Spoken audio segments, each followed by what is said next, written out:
Hi నమస్తే, నేను మీ journalist రెహమాన్ని. ఆంధ్రప్రదేశ్లో ఓ పక్క కృష్ణలంక పోలీస్ స్టేషన్ వ్యవహారం, ముఖ్యంగా సాయి కృష్ణ లాకప్ డెత్ వ్యవహారం. దీనిపై ఎంత రచ్చ జరగాలో, ఎంత రాద్ధాంతం జరగాలో, ఎంత కూటమి ప్రభుత్వానికి ఎంత చెడ్డ పేరు రావాలో అంత చెడ్డ పేరు వచ్చింది. పోలీస్ యంత్రాంగం ఎంతగా అభాసు పాలైందో ఈ విషయంలో అందరికీ తెలిసిందే. అయినా సరే పోలీసుల వైఖరిలో మార్పు రావడం లేదు. అయినా సరే రాష్ట్రంలో లాకప్ డెత్లు మళ్ళీ చోటు చేసుకుంటూనే ఉన్నాయి. సాయి కృష్ణ లాకప్ డెత్ తర్వాత మరో లాకప్ డెత్ అనేది ఇటీవల మనం చూసాం. ఇప్పుడు మరొక లాకప్ డెత్, ముఖ్యంగా నెల్లూరు జిల్లాకు సంబంధించి. పొట్టి శ్రీరాములు నెల్లూరు జిల్లాలో మనుబోలు గ్రామానికి సంబంధించినటువంటి ఇష్యూ ఇది. ఇక్కడ బంగారం చోరీ కేసులో మనుబోలు పోలీస్ స్టేషన్కి సంబంధించినటువంటి పోలీసులు ఒక బంగారం చోరీ కేసు నిమిత్తమై బోడి ఏడుకొండలుతో సహా మరో ఇద్దరిని అదుపులో తీసుకున్నారు, విచారించారు. ఆ తర్వాత వారిని స్టేషన్ బెయిల్పై వదిలిపెట్టేశారు. ఆ తర్వాత ఇదే కేసుకు సంబంధించి ఫర్దర్ విచారణలో భాగంగా మళ్ళీ ముగ్గురిని పిలిపించే క్రమం చేశారు. పిలిపించినప్పుడు ఇద్దరే హాజరయ్యారు, బోడి ఏడుకొండలు హాజరు కాలేదు.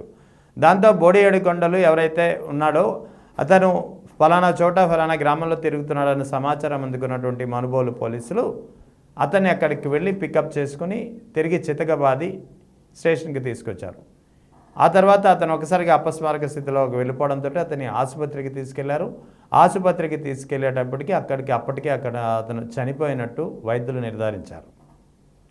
సో ఆ తర్వాత అతన్ని మృతదేహాన్ని ఎవరికీ చూపించకుండా పోస్టుమార్టం కోసం గూడూరు ప్రభుత్వ ఆసుపత్రికి కూడా తరలించేశారు. అంటే ఇక్కడ ఏం జరుగుతోంది? ఒకటి, లాకప్ డెత్ చేస్తారు నిబంధనలకు వ్యతిరేకంగా. రెండవది, లాకప్ డెత్ అయిన తర్వాత ఆ మృతదేహాన్ని కూడా మాయం చేసే పని చేస్తున్నారు. ఇక్కడ సాయికృష్ణ విషయంలో కూడా జరిగింది అది. ఇవాళకి సాయికృష్ణ మృతదేహం ఏమైందనే దానిపై అతిగతి లేదు, ఎలాంటి సమాచారం లేదు. దర్యాప్తు చేస్తున్నటువంటి సిట్ అనేది ఆ జోలికే, కనీసం ఆ అంశం జోలికే పోవడం లేదు. రిమాండ్ రిపోర్ట్లో మాత్రం ఏదో లాకప్ డెత్ జరిగింది, కానీ సాయికృష్ణ డెడ్ బాడీ గురించి ఇవాళకి ఎటువంటి సమాచారం లేదని చెప్పి ఒక మాట రాసేసి చేతులు దులుపుకుంది. అంటే ఇక్కడ సాయికృష్ణ విషయంలోనే ఎంత దుష్ప్రచారం, ఏ విధంగా అపప్రతిష్ట కలిగింది కూటమి ప్రభుత్వానికి, పోలీసు యంత్రాంగం వైఖరి ఎంత వరస్ట్గా ఉందనేది అందరికీ అర్థమైంది. అయినా సరే పోలీసుల వైఖరిలో ఎలాంటి మార్పు రావడం లేదనేది ఇప్పుడు తాజాగా నెల్లూరు జిల్లా Manubolu police station lockup death అనేది మరోసారి బయటపెడుతున్నటువంటి అంశం. బోడి ఏడుకొండలను విచారణకు తీసుకురావడము, ఓ బంగారం గొలుసు దొంగతనం కేసులో ఈ చెరుకుమూడి గ్రామానికి సంబంధించినటువంటి వ్యక్తి పొట్టి శ్రీరాములు నెల్లూరు జిల్లా మనుబోలు పోలీస్ స్టేషన్ పరిధిలో ఉన్నటువంటి చెరుకుమూడి గ్రామానికి సంబంధించినటువంటి బొల్లి ఏడుకొండలను మనుబోలు పోలీసులు అరెస్ట్ చేసి స్టేషన్లో విచారించి ఆ తర్వాత స్టేషన్ బెయిల్పై విడిచిపెట్టారు. ఈ క్రమంలో ఆ తర్వాత మళ్ళీ తిరిగి అతన్ని విచారించడానికి ఆ గ్రామానికి వెళ్ళినప్పుడు అతన్ని అదుపులో తీసుకొని చితకబాదినట్టు సమాచారం. అతని చితకబాదడంతో అంటే పోలీసుల యొక్క టార్చర్లోనే అతను మరణించాడు. అంటే ఆసుపత్రికి తీసుకెళ్లే టైంకి ఆయన అప్పటికే మరణించినట్లు వైద్యులు నిర్ధారించారు. దాని తర్వాత ఆ మృతదేహాన్ని పోస్టుమార్టం చేసేందుకు కూడా ఎవరికి సమాచారం, అంటే కుటుంబ సభ్యులు కనీసం సమాచారం ఇవ్వకుండా గూడూరు ప్రభుత్వ ఆసుపత్రికి తరలించేసినటువంటి పరిస్థితి.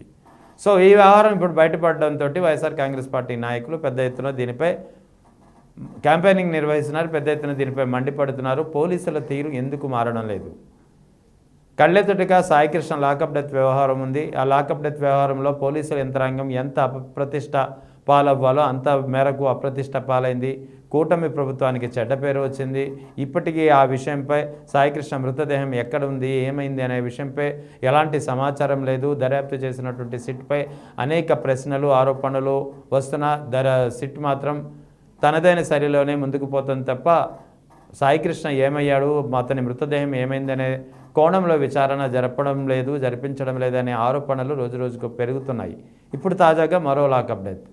సో ఆంధ్రప్రదేశ్లో కూటమి ప్రభుత్వ హయాంలో పోలీసుల వైఖరికి ఒక ప్రశ్నార్థకంగా నిలుస్తున్నటువంటి లాకప్ డెత్ వ్యవహారాలు కూటమి ప్రభుత్వానికి యొక్క పేరును రోజుకు షాక్ కలిగిస్తున్నాయి. ముఖ్యంగా ఈ లాకప్ డెత్ వ్యవహారంలో పోలీసులు ఇంత అస్తవ్యస్తంగా, ఇంత నిర్లజ్జగా, ఇంత నిర్లక్ష్యంగా ఎలా ఉంటున్నారనే ఒక ప్రశ్న వినిపిస్తోంది అన్ని చోట్ల నుంచి.